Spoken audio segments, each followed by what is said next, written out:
الحمد لله معز من أطاعه واتقاه مذل من خالف أمره وعصاه تقدست أسماؤه جل في علاه وأشهد أن لا إله إلا الله وحده لا شريك له من فوض الأمر إليه هداه ومن توكل عليه كفاه ومن اعتصم به نجاه وأشهد أن محمدًا عبده ورسوله بلغ رسالة ربه وأدى أمانة خالقه ونصح للأمة فكشف الله به الغمة وجاهد في الله حق جهاده حتى أتاه اليقين اللهم صل وسلم وبارك عليه وعلى أصحابه أجمعين والتابعين ومن تبعهم بإحسان إلى يوم الدين. أيها المسلمون، لقد دخلنا في سنة جديدة ألا وهي السنة 42 والأربعمائة والألف لهجرة النبي صلى الله عليه وسلم من مكة حيث ولد ونشأ إلى المدينة المنورة فرا بدينه ونفسه ومبتعدا عن إيذاء مشركي قريش فأسس في المدينة الدولة الإسلامية.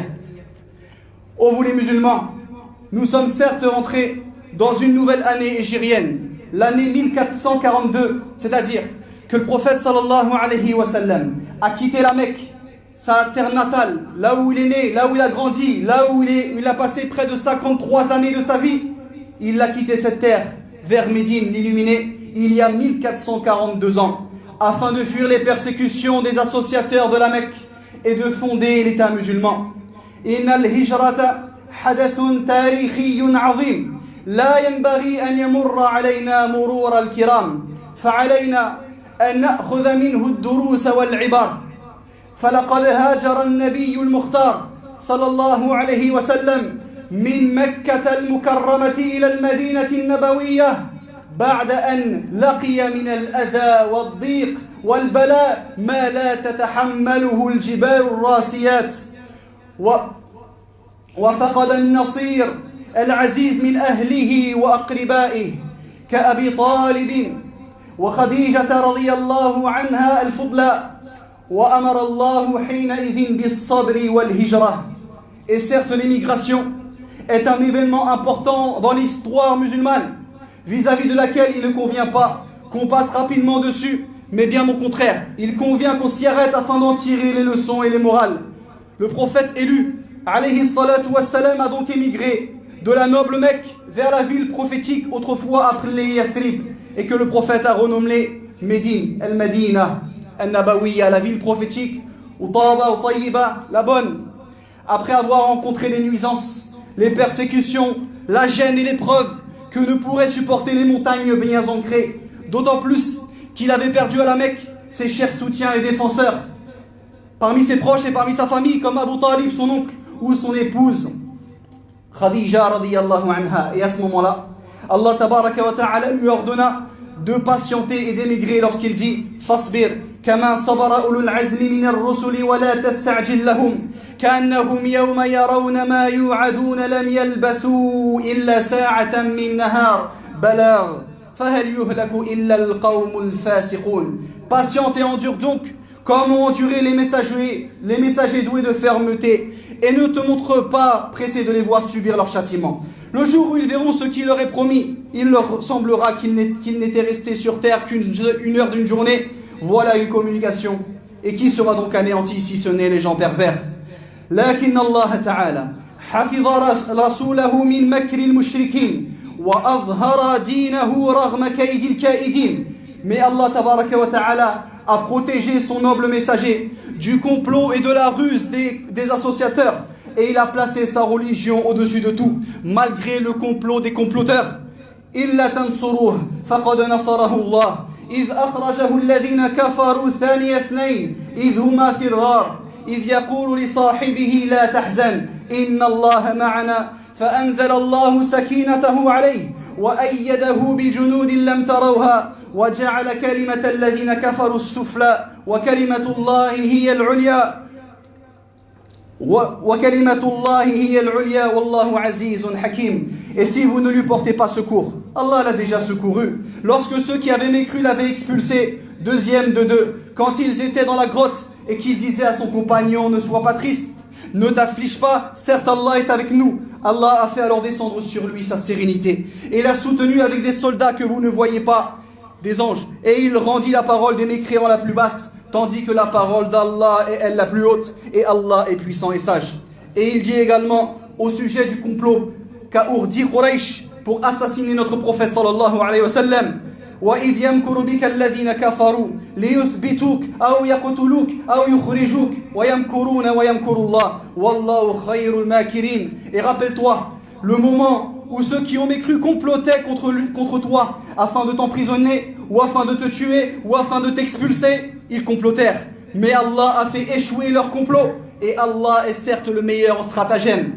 وفي طريق الهجرة أيد الله تبارك وتعالى رسوله الكريم بالمعجزات الباهرات والآيات البينات لتدل على نبوته ورسالته، كما حدث في الغار في جبل ثور، وكما حدث لسراقة بن مالك الذي أراد أن يمسك بالنبي صلى الله عليه وسلم، وما حدث في خيمة أم معبد وغير ذلك، فظهرت بذلك عناية الله تعالى بحبيبه فوصل إلى المدينة.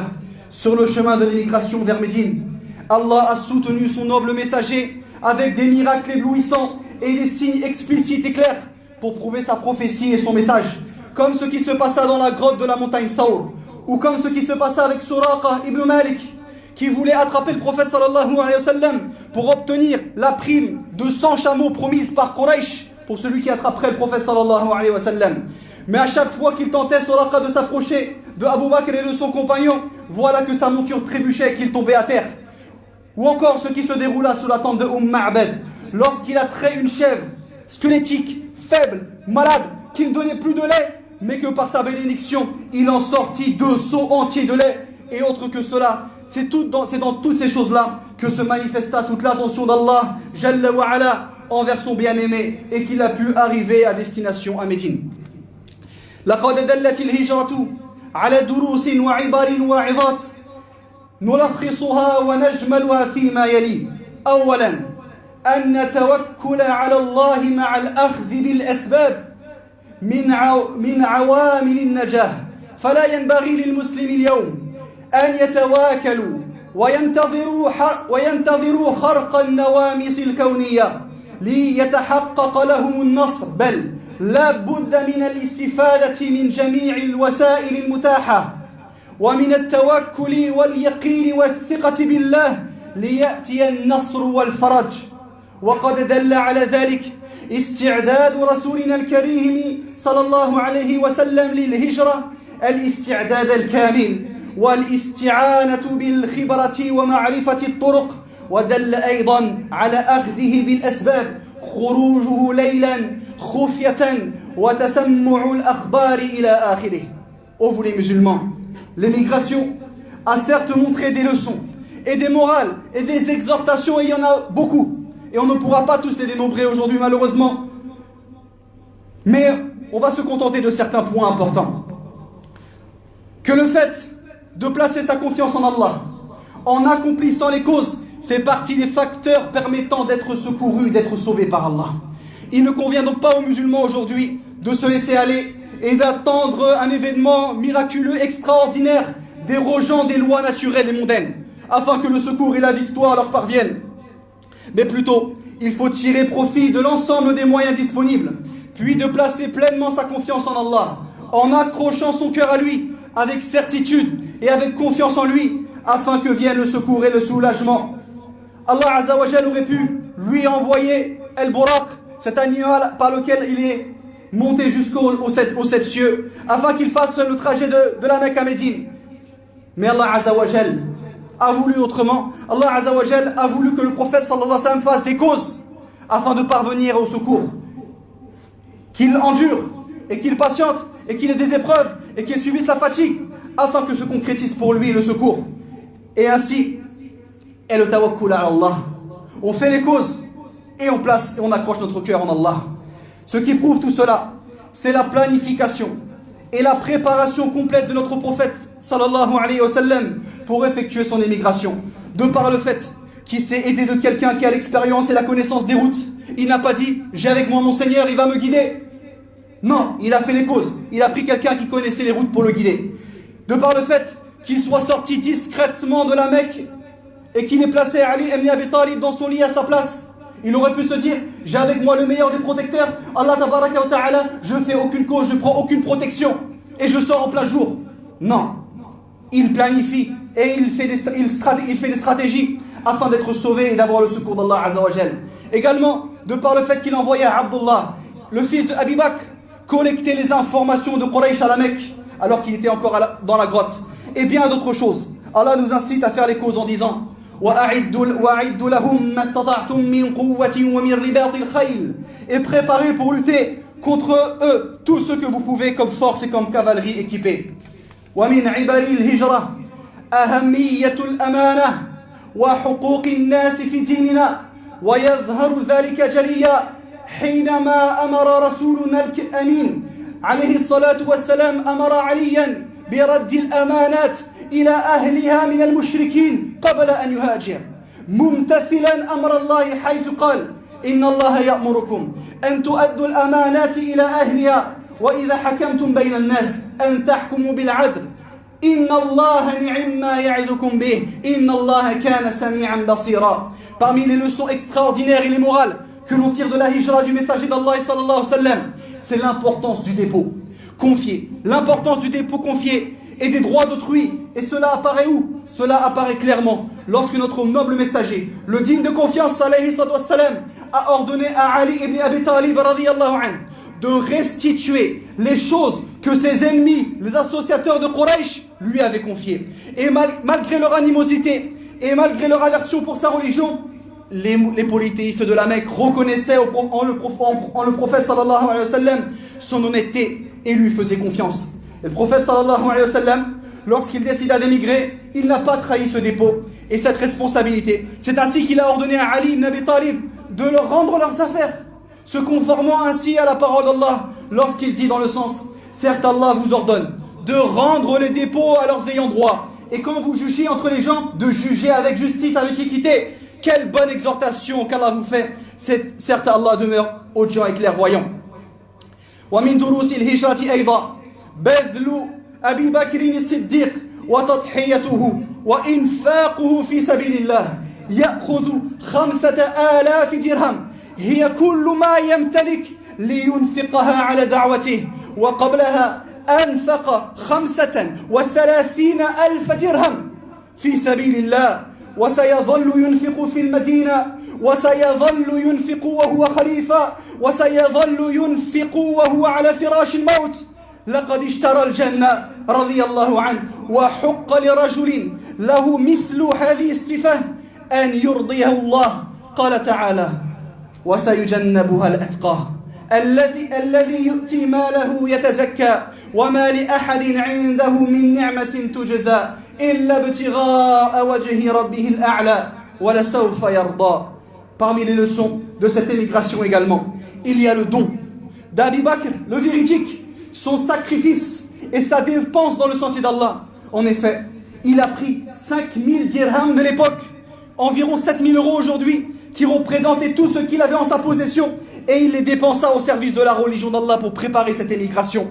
Et avant cela, il avait déjà dépensé à la Mecque 35 000 dirhams, qui équivaut à peu près à 50 000 € aujourd'hui, dans l'affranchissement des esclaves, dont Bilal.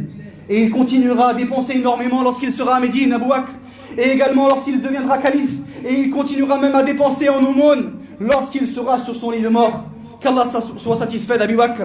Abu Bakr a certes ainsi acheté le paradis Al-Jannah, et un homme qui possède ce genre de qualité mérite qu'Allah le satisfasse. Allah dit à son sujet dans le sens « Et du feu sera écarté le pieux, celui qui donne ses biens pour se purifier, et auprès de qui personne ne profite d'un bien intéressé, mais seulement pour la recherche de la face de son Seigneur le Très-Haut, et certes il sera satisfait bientôt. » ثم إن الهجرة تعلمنا كيف يؤدي التخطيط الجيد دوره في تحقيق النجاح ومن أعظم أسس التخطيط حسن توظيف الطاقات وسلامة استغلال القدرات المتاحة. فالصديق قبل الطريق والراحلة تلعف وتجهز قبل 4 أشهر وبسرية تامة. وعلي بن أبي طالب يكلف بالنوم في فراش النبي صلى الله عليه وسلم تمويها على المشركين وتخذيلا لهم وهو دار الفتيان الأقوياء. Ensuite, l'émigration, ahibati fillah, nous enseigne comment la bonne planification joue son rôle dans la réussite de ce qu'on entreprend. Et parmi les bases les plus importantes de la planification, de l'organisation, c'est le fait de bien employer les potentiels et les énergies des uns et des autres. De bien profiter des capacités qui sont à notre disposition. Ainsi le prophète, sallallahu alayhi wa sallam, a choisi l'ami qui l'accompagnerait avant de prendre la route. Et quel ami? Abu Bakr, radiyallahu anhu. Et quant à la monture, elle était nourrie et elle était préparée depuis 4 mois en parfaite discrétion. Puis pour camoufler son départ et déjouer la tentative d'assassinat organisée par les associateurs à son encontre, le prophète sallallahu alayhi wa sallam a chargé Ali, le jeune courageux, de dormir dans son lit. Et tel est le rôle des jeunes forts. Wa amma dawru nisa فيمثله قول عائشة رضي الله عنها متحدثة عن نفسها وأختها أسماء رضي الله عنهما قالت فجهزناهما أحث الجهاز أي أسرعه وضعنا لهما سفرة أي الزاد الذي يصنع للمسافر في جراب أي في وعاء يحفظ فيه الزاد ونحوه. فقطعت أسماء بنت أبي بكر قطعة من نطاقها فأوكأت به الجراب فبذلك سميت ذات النطاقين رواه البخاري. Et quant au rôle des femmes dans cette émigration, alors cela est représenté par la parole de Aïcha radiyallahu anha qui nous parle d'elle et de sa sœur Asma, les deux filles de Abu Bakr al-Siddiq radiyallahu anhu, en disant: nous leur avons préparé, pour Abu Bakr et pour le prophète sallallahu alayhi wa sallam, les 2 montures les plus rapides. Puis nous y avons placé pour eux des provisions conservées dans un sac en peau d'animal. Asma, fille de Abu Bakr, découpa une partie de sa ceinture pour attacher la bouche du sac. Et c'est grâce à cela qu'elle reçut le surnom de celle aux 2 ceintures. Asma, elle était enceinte quand elle apportait la nourriture au prophète sallallahu alayhi wa sallam dans la grotte de Thawr. Elle était enceinte, mais ne prétexta pas cela pour ne rien faire. Elle ne trouva pas l'excuse pour secourir la religion d'Allah. Et qu'en est-il de nos femmes aujourd'hui? Qu'ont-elles devancé nos femmes aujourd'hui, nos sœurs, pour la religion d'Allah, pour la da'wah? Dans quoi passent-elles le plus de temps? Dans les sorties, dans les voyages, dans la cuisine, sur leur téléphone, sur internet, dans les discussions? Dans quoi? Wa amma dawrul atfal فيمثله عبد الله بن أبي بكر. قالت عائشة رضي الله عنها: ثم لاحق النبي صلى الله عليه وسلم وأبو بكر بغار في جبل يقال له ثور فمكث فيه 3 ليال يبيت عندهما عبد الله بن أبي بكر وهو غلام شاب لقن ثقيف فيرحل من عندهما سحرة أي قبيل الفجر يصبح مع قريش بمكة كبائت فلا يسمع أمرا يكادان به إلا وعاه حتى يأتيهما بخبر ذلك حين يختلط الظلام. Et quant au rôle des jeunes et des enfants, alors il est représenté dans cette émigration par le fils de Abu Bakr, Abdullah. Aïcha nous dit à son sujet: le prophète sallallahu alayhi wa sallam et Abu Bakr se rendirent dans une grotte, dans une montagne appelée Thawr, et s'y cachèrent pendant 3 nuits. Abdullah ibn Abi Bakr, un jeune homme intelligent, habile, vif d'esprit, passait la nuit avec eux et les quittait peu avant l'aube pour se retrouver au matin à la Mecque avec les Quraysh, comme s'il avait passé la nuit avec eux. Il écoutait bien tout ce qu'ils mijotaient à la Mecque, tout ce qui se disait, pour savoir qu'est-ce qu'ils mijotaient les polythéistes de Quraysh contre le prophète sallallahu alayhi wa sallam, et profiter ensuite de l'obscurité de la nuit pour rejoindre le prophète discrètement sallallahu alayhi wa sallam et son compagnon afin de les en informer. Voilà les vrais jeunes.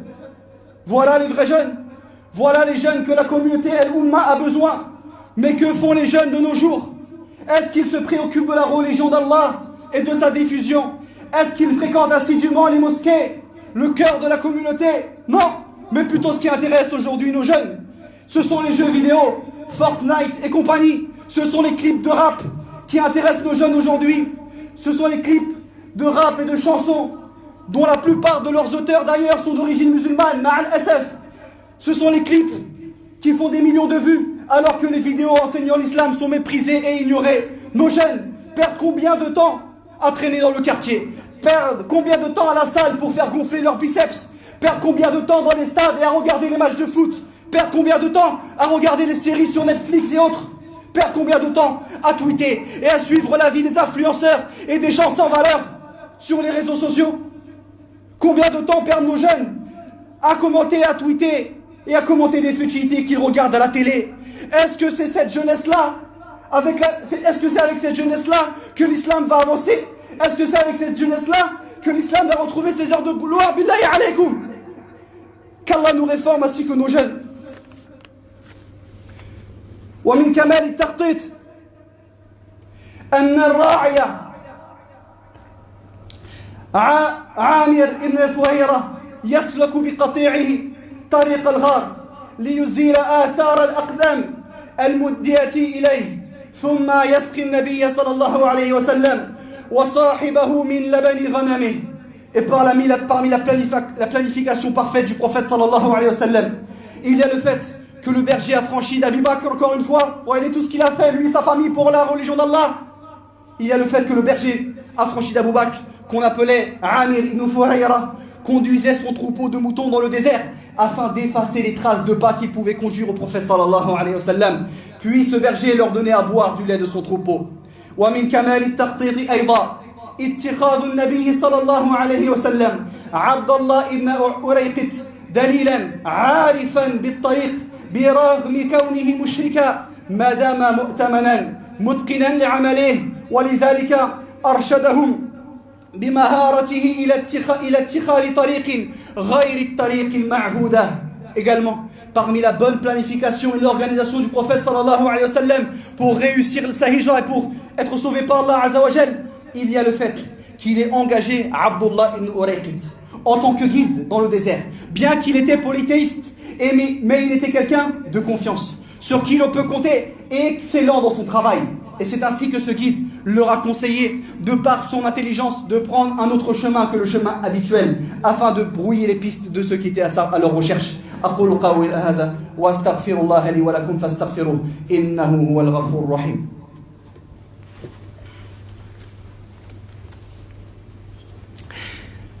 الحمد لله على إحسانه والشكر له على تفضله وامتنانه وأشهد أن لا إله إلا الله وحده لا شريك له تعظيما لشأنه وأشهد أن محمدا عبده ورسوله الداعي إلى جنته ورضوانه.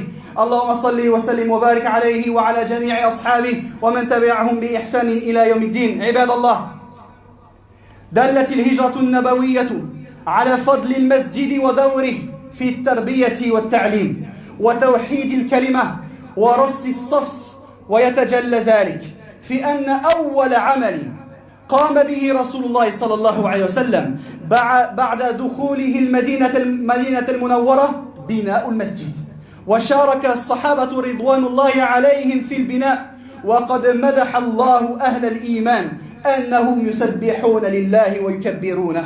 L'émigration du prophète sallallahu alayhi wa sallam a également montré le mérite et le rôle important de la mosquée dans l'éducation et l'enseignement, dans l'unification de la parole, dans le resserrement des rangs des musulmans. Et ceci s'est manifesté dans le fait que la première chose que le prophète sallallahu alayhi wa sallam a accomplie après son entrée à Médine fut la construction de la mosquée. Construction à laquelle lui-même a participé et les compagnons radiyallahu anhum. Ainsi, où sommes-nous dans la construction des mosquées, dans leur agrandissement, dans la dépense pour eux, dans le travail fi sabilillah pour aider et donner un coup de main? Où sommes-nous, ahibati fillah? Regardez ce qu'ont fait les compagnons radiyallahu anhum pour secourir la religion et pour qu'elle parvienne à nos jours. Et Allah azza wa jal a fait l'éloge et a complimenté les gens de la foi par le fait qu'il sanctifie Allah et le glorifie. Lorsqu'il dit fi buyutin أذن الله أن ترفع ويذكر فيها اسمه يسبح له فيها بالغدو والآصال رجال لا تلهيهم تجارة ولا بيع عن ذكر الله وإقام الصلاة وإيتاء الزكاة يخافون يوما تتقلب فيه القلوب والأبصار. Dans les maisons des mosquées qu'Allah a permis que l'on élève et où son nom est évoqué, le glorifie en elles matin et soir, matin et après-midi, des hommes que ni le commerce ni la vente ne les distrait du rappel d'Allah, ni de l'accomplissement de la prière et de l'acquittement de la zakat, et qui redoutent un jour où les cœurs seront bouleversés ainsi que les regards. Rien ne les distrait, ces hommes-là, de la mosquée, de la prière à la mosquée, d'assister à un cours à la mosquée. Ce n'est pas un match de Champions League qui va les distraire, qui va les empêcher de venir à la mosquée. Ce n'est pas la Coupe du Monde, ce n'est pas un match ou une série, une série ou un film à la télé qui les empêche d'œuvrer pour la religion d'Allah, contrairement à beaucoup d'entre nous aujourd'hui. وإن الأخوة الإيمانية القائمة على أساس العقيدة الصافية سبب في بناء المجتمع المسلم والأقليات المسلمة خاصة في الدولة العربية في الدولة الغربية وسبب في تحصينهم من الآفات والتصدع ويتجلى ذلك من خلال عقد الإخاء الذي جمع المهاجرين والأنصار. L'émigration du prophète sallallahu alayhi wa sallam a aussi montré l'importance de la fraternité spirituelle bâtie sur la base de la croyance pure et claire, et que cela est une chose importante pour la construction de la société musulmane et des minorités musulmanes, particulièrement dans les pays occidentaux. Et c'est une cause, cette fraternité entre nous, de préservation vis-à-vis des fléaux, de la rupture et de la division. Ceci apparaît où? Dans la hijra. Ceci apparaît dans le fait que le prophète sallallahu alayhi wa sallam a fraternisé, a fait un pacte de fraternisation entre ceux qui ont quitté la Mecque, les émigrés, les muhajirines, et les habitants de Médine et l'Ansar, les croyants de Médine. Allah nous dit وَالَّذِينَ تَبَوَّأُوا الدَّارَ وَالْإِيمَانَ مِنْ قَبْلِهِمْ يُحِبُّونَ مَنْ هَاجَرَ إِلَيْهِمْ وَلَا يَجِدُونَ فِي صُدُورِهِمْ حَاجَةً مِّمَّا أُوتُوا وَيُؤْثِرُونَ عَلَى أَنفُسِهِمْ وَلَوْ كَانَ بِهِمْ خَصَاصَةٌ وَمَن يُوقَ شُحَّ نَفْسِهِ فَأُولَٰئِكَ هُمُ الْمُفْلِحُونَ. Et ceux qui avant eux se sont installés dans le pays et dans la foi, qui aiment ceux qui émigrent vers eux et ne ressentent dans leur cœur aucune envie, aucune jalousie pour ce que ces émigrés ont reçu, et qui les préfèrent à eux-mêmes, même s'il y a la pénurie chez eux. Quiconque se prémunit de sa propre avarice, alors ceux-là sont ceux qui réussissent. فحري بنا أن تتوحد كلمتنا وتجتمع أمتنا على الحق وتتوافق الرايات تحت مظلة الإسلام والإيمان وأن ننبذ التعصب للجنسيات أو اللون أو النسب أو المذهب أو العرق وأن نكون كما قال رسول الله صلى الله عليه وسلم المؤمن للمؤمن كالبنيان يشد بعضه بعضا ثم شبك بين أصابعه فلا تنتهي العلاقات الأخوية بين المصلين بمجرد الخروج من الصلاة. Il convient donc que notre parole s'unifie et que notre communauté s'unisse sur la vérité et le haqq, et que les bannières concordent et s'harmonisent sous l'ombrage de l'islam et de la foi. Il convient ainsi de rejeter le sectarisme, de rejeter le fanatisme pour des nationalités, pour une couleur de peau, pour de l'origine, pour la lignée, pour une école juridique, pour une race. Et il est digne qu'on soit comme a dit le messager d'Allah sallallahu alayhi wa sallam lorsqu'il dit: le croyant envers le croyant est comme un édifice dont les parties se soutiennent les unes avec les autres, puis il croisa entre ses doigts. Ainsi, les relations fraternelles et les liens entre les prières ne s'interrompent pas avec la simple sortie de la prière. Ô vous les musulmans, où est notre émigration à nous? Alors que l'auteur de l'émigration, le prophète sallallahu alayhi wa sallam, a dit dans les deux recueils authentiques, fi sahihain, an Aïcha radiyallahu anha, selon Aïcha, il dit, le prophète sallallahu alayhi wa sallam, la hijrata ba'da al-fath, point d'émigration après la conquête, c'est-à-dire après la conquête de la Mecque. Pourquoi? Parce qu'il n'y a plus d'émigration physique de la Mecque vers Médine. Pourquoi? Puisque la Mecque est devenue une terre d'islam, tout comme il n'y a pas d'émigration d'un pays musulman vers un autre pays musulman. Quant à l'émigration d'un pays musulman, d'un pays non musulman vers un pays musulman, alors également, elle n'est pas obligatoire pour celui qui peut pratiquer et faire apparaître sa religion, ou bien pour celui qui est un prêcheur, ou encore pour celui qui n'a pas les moyens d'effectuer cette émigration. Par contre, celui qui ne peut pas faire apparaître sa religion, ou qu'on lui interdit les pratiques emblématiques de sa religion, qu'il craint pour lui et pour sa famille, et qu'il a les capacités de partir de ce pays-là, alors l'immigration lui est obligatoire. Cependant, il y a une immigration qui demeure et qui persiste toujours, à tout moment et à toute époque et à tout endroit. Il ne s'agit pas d'une immigration d'une terre vers une autre terre, mais il s'agit plutôt d'une immigration de l'ignorance et le jahl vers la science et le savoir et l'ilm, une immigration de l'insouciance et le ghafla vers le rappel et le dhikr, une immigration de l'éloignement d'Allah vers la liaison et la connexion avec lui, une émigration de l'avarice et le bukhl vers la donation et les dépenses généreuses, el badl ou al-ata, une émigration de la futilité vers la grandeur, vers l'effort, le sérieux et la détermination, el-azima, une émigration des vices el-radha'il vers les vertus el-fada'il, une émigration du mal el-shar vers le bien el-khayr, et une immigration de l'oisiveté vers le travail el-amal. Le prophète sallallahu alayhi wa sallam a dit wal muhajir man hajara al-khataya wal-dhunub. Et l'émigré, qui est-il? Et l'émigré, c'est celui qui dénigre, c'est celui qui émigre et qui délaisse les mauvaises actions et les péchés, rapporté par At-Tirmidhi et authentifié par Sheikh Al-Albani. اللهم اجعلني من الذين يستمعون القول فيتبعون احسنه اولئك الذين هداهم الله واولئك هم اولو الالباب.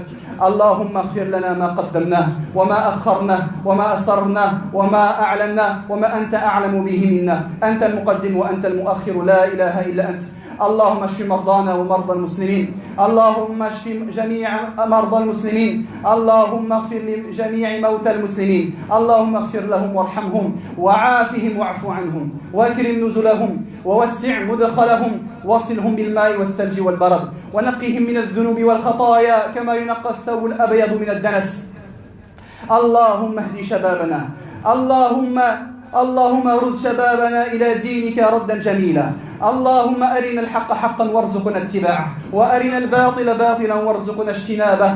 أخت طلبت من الدعاء لزوجه الذي يعاني من المرض كثيرة، فطلبت منا أن ندعو الله تبارك وتعالى ليخفف عنه الألم. اللهم اشفه وخفف عنه الألم برحمتك يا أرحم الراحمين. اللهم صل وسلم على رسولنا الكريم نبينا محمد وعلى آله وصحبه أجمعين. سبحانك اللهم وبحمدك أشهد أن لا إله إلا أنت أستغفرك وأتوب إليك وقوموا إلى صلاتكم يرحمكم الله.